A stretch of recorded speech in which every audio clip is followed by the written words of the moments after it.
Hello mga kapangu at magandang araw. Simulan nga natin ang video na ito dito sa kahabaan ng kalye ng Nueva Ecija naming mahal. At diba, kitang-kita nga ang tricycle capital of the Philippines hanggang dito sa Gabaldon at mag-enjoy sa magagandang tanawin tulad nito. Uy, may lagoon with Sierra Madre Mountains.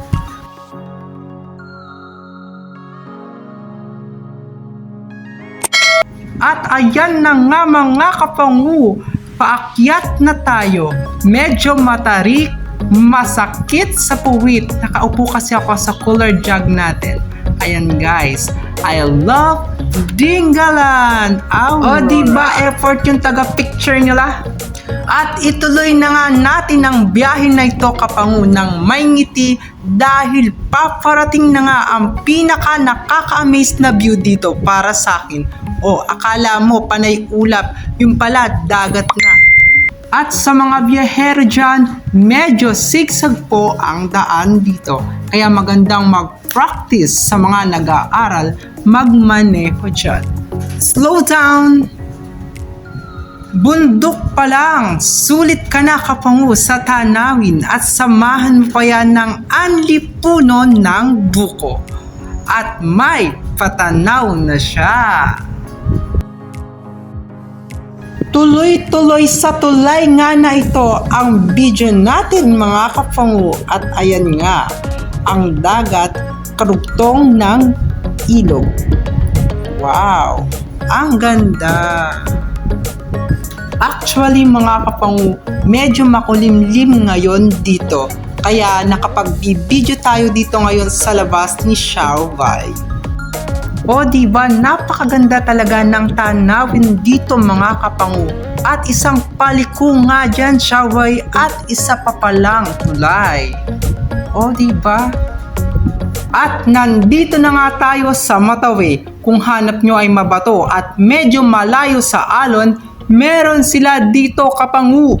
At i-click mo nga ang link sa description kung gusto mong makita ang insidente dito nung nakaraang Sabado de Gloria. O diba ang ganda ng view ng puno ng buko. I love buko. Buko juice. O diba pang Instagrammable. Kaya ano pang hinihintay mo kapangu? Tara na dito. Ay, andito na pala tayo. Tuloy po tayo mga kapangu. Wow! Ang luwang ng parking hanggang dagat. Ha! Heto yung isang entrance mga kapangu at may ATV pa. Ang alam ko meron pa silang modern kalesa, sabi ni Drew.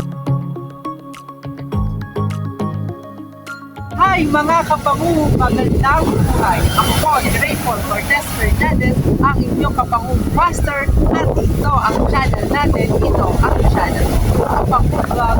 Bago pa lang sa ating channel ay huwag kalimutan mag-subscribe at hit ang button para updated kayo sa ating mga latest videos. At nandito nga tayo sa Pacific Valley here at Tono, Dingalan, Aurora.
Mga kapangu, ipapakita ko nga sa inyo ang ating room dito sa Pacific Buddies.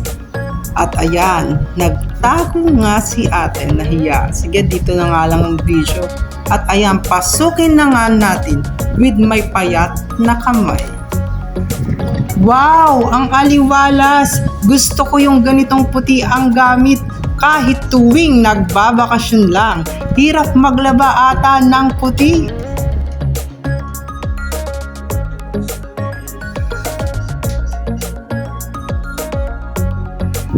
Sa mga maghahanap ng CR, nandun po sa labas. Basta ang masasabi ko lang, malinis, nakaka-relax. At heto naman mga kapangu ang kanilang swimming pool. Tara, silipin mo na din. Baka takot ka sa dagat. Dito ka na lang kapangu. O diba? Sobrang cute. Tulad ko.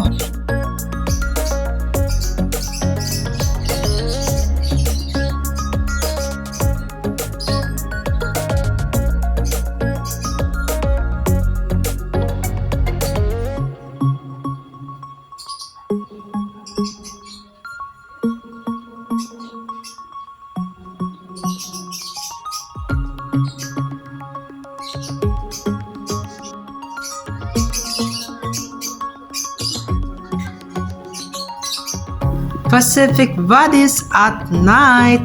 Hayaan nyo kapango na kwentuhan ko kayo ng aking experience dito sa Pacific Buddies. Habang naglalakad at nagre-relax. Ang Pacific Buddies Beachfront Resort ay matatagpuan sa Ibona, Dingalan, Aurora na pagmamay-ari ng mga arkitekto. At nandito nga ang kanilang mga motor na pamporma at ATV sa mga gustong sumakay dyan. Brum, brum. At nandito naman ang kanilang cafe na pwede kayong umorder ng inyong paboritong milk tea na totoong nakaka-refresh. At heto mga kapangu, good news! Kung ikaw ay tinatamad magdala ng gamit o wala kang paglalagyan ng gamit dito sa resort na ito, libre ang manghiram ng gamit. Magdala ka lang ng ID at ito ang iyong ipapalit sa iyong hihiramin. At hindi lang yan, libre po ang magluto dito. As in, libre po ang kanilang gasol. At heto pa, libre ang paggamit ng panghugas ng pinggan or dishwashing liquid, unlimited with sponge. Kaya walang dahilan para maging malansa ang iyong hugasin. At sa mga mahihilig sa sports dyan, meron po silang billiard, badminton, and volleyball na pwede nyo pong hiramin ang kanilang mga gamit at mag-iiwan nga lang po ng ID. Kaya naman kitang-kita naman po si Pacific Buddies na ang mag-a-adjust sa inyo para hindi kayo mainip. At heto pa, at kung ikaw ay nagbubuhat or nag-gym, ay meron din po silang ilang equipment na pwedeng magamit para pak na pak nga ang inyong bodies sa inyong beachwear. Kaya saan ka pa, bukod sa mga mababait na staff, mababait din po ang ating mga owner na arkitekto. At take note, hindi kayo mabibitin sa kanilang napakaluwang na parking kahit magdala pa kayo ng sarili ninyong sasakyan. At sa mga plantito at plantita dyan, mamumulaklak naman ang inyong mga mata sa ganda ng kanilang mga tanim. Kaya naman sulit na sulit ang pag-accommodate mo dito sa resort na to. Kaya ano pa ang hinihintay nyo mga kapangu? Tara na dito sa Pacific Buddies. Bye Ibona! Pero ito yung pinakamasakit, yung natatanaw mo yung magandang tanawin na ayaw mo nang mawala sa iyong paningin.